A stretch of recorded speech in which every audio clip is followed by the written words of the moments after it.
If you've ever experienced cervicogenic dizziness, this terrible dizziness that comes from pain in the upper neck, and maybe you went to therapy and you worked really hard to get rid of it, and for a while you started to feel much better, and then it suddenly returned. If this has happened to you, you are not alone. One of the most frustrating things about cervicogenic dizziness is it can kind of come and go at different times. One minute you're feeling better, and the next minute you feel like you've lost all your progress. In today's video, I'm going to cover 5 of the most common reasons that cervicogenic dizziness comes back, and what you can do to reduce the chance of another flare-up. Reason number 1, you treated the symptoms, but not the cause. Many people with cervicogenic dizziness focus on symptom relief, and that makes total sense. No one wants to feel dizzy all day. They try things like massage. Maybe they go to the chiropractor, which feels good for the day. Maybe they're trying some stretches that they learned on the internet.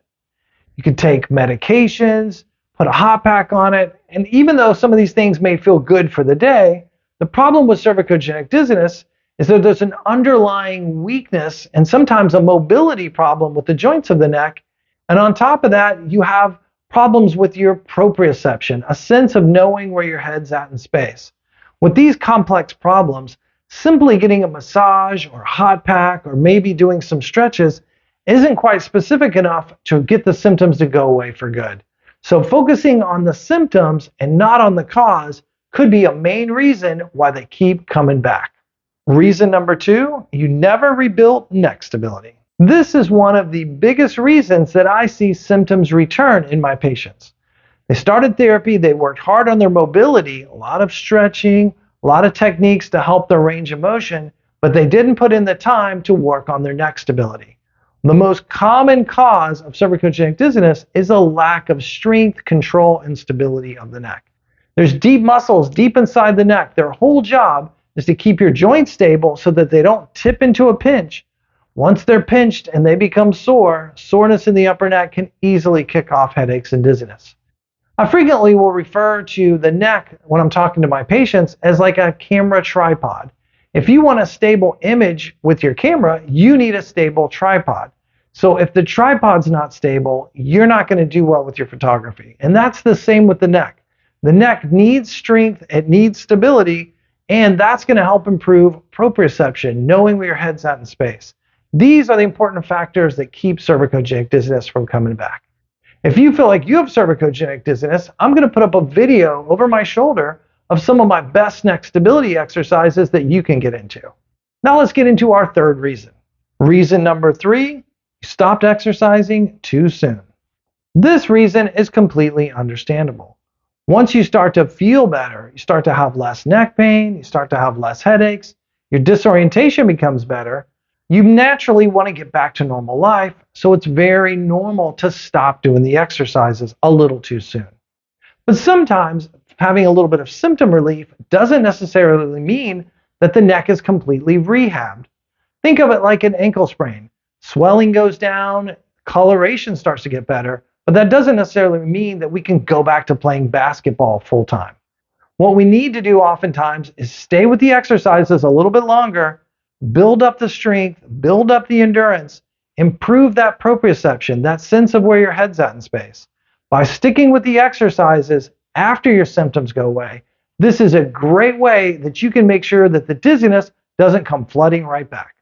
So if you'd like to dive deeper with more exercises, more explanations, and a step-by-step guide on how you can defeat cervicogenic dizziness, don't miss my new book, Cervicogenic Dizziness Relief, A Complete Guide to a Dizzy-Free Life.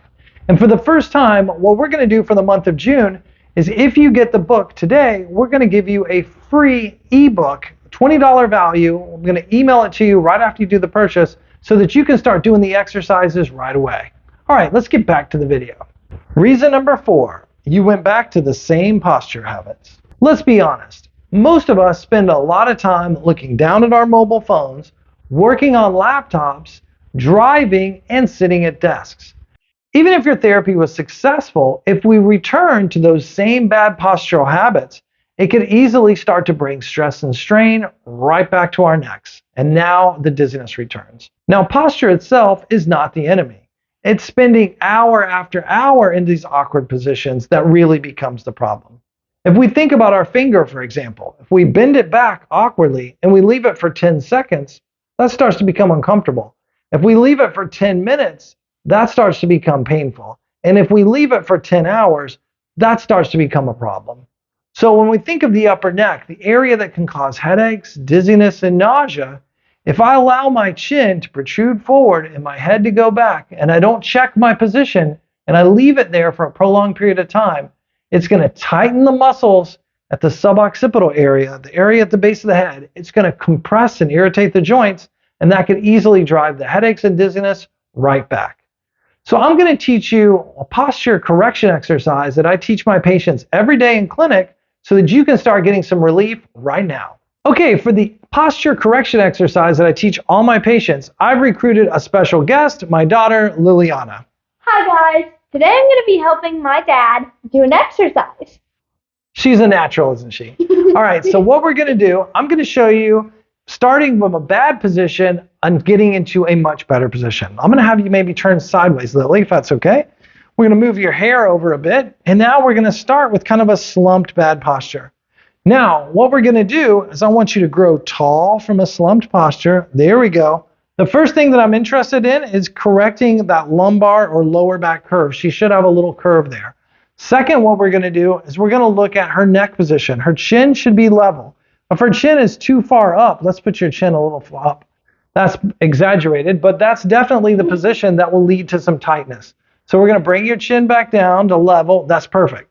And now the last part of the exercise is very gently you open your shoulders and bring your shoulder blades back. This is a soft effort. She's got her neck in a nice neutral position, and we've got the low back in a good position. My instruction would be hold that posture for 10 seconds. And if you're working on your laptop or you're working at your desk, every 15 minutes, if you get into this posture for about 10 seconds, it's a great exercise to start taking stress and strain off the sore joints and start getting some relief that's lasting. Reason number 5, you sit too long without moving. This point is closely related to posture, but it deserves its own discussion.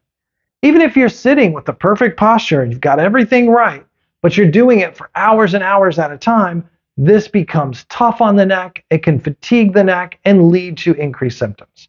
So what the neck really craves is movement.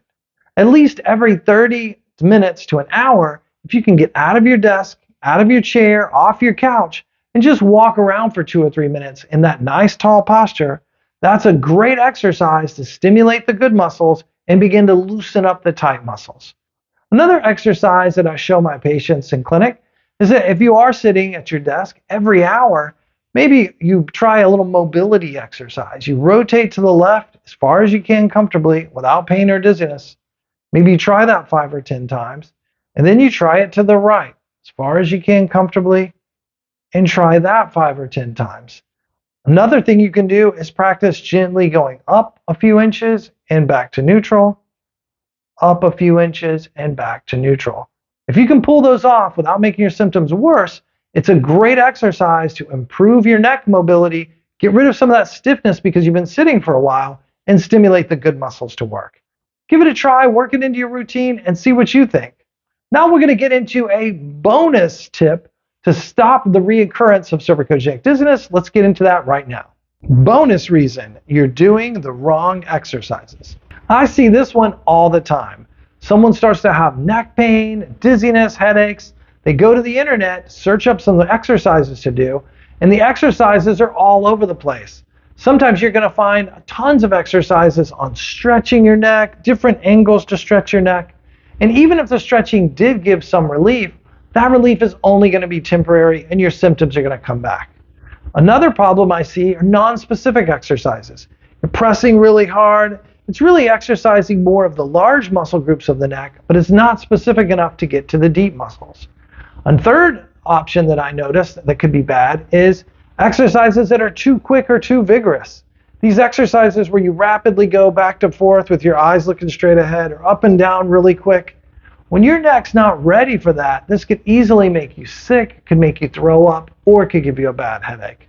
So non-specific, vigorous, dynamic exercises for the wrong person at the wrong time, instead of making you better, it can make your symptoms come right back and undo all that good work that you did recovering from cervicogenic dizziness. So there's the 5 most common reasons why your cervicogenic dizziness could easily come back And hopefully now you have some strategies that you can do to help prevent reoccurrence. Well, thanks for watching today's video. Do me a big favor. If you got anything out of today's video, don't forget to hit that like button, and don't forget to subscribe to the channel so you never miss a future episode of Physio Tips Tomorrow. It's goodbye for now, and we'll see you in the next video.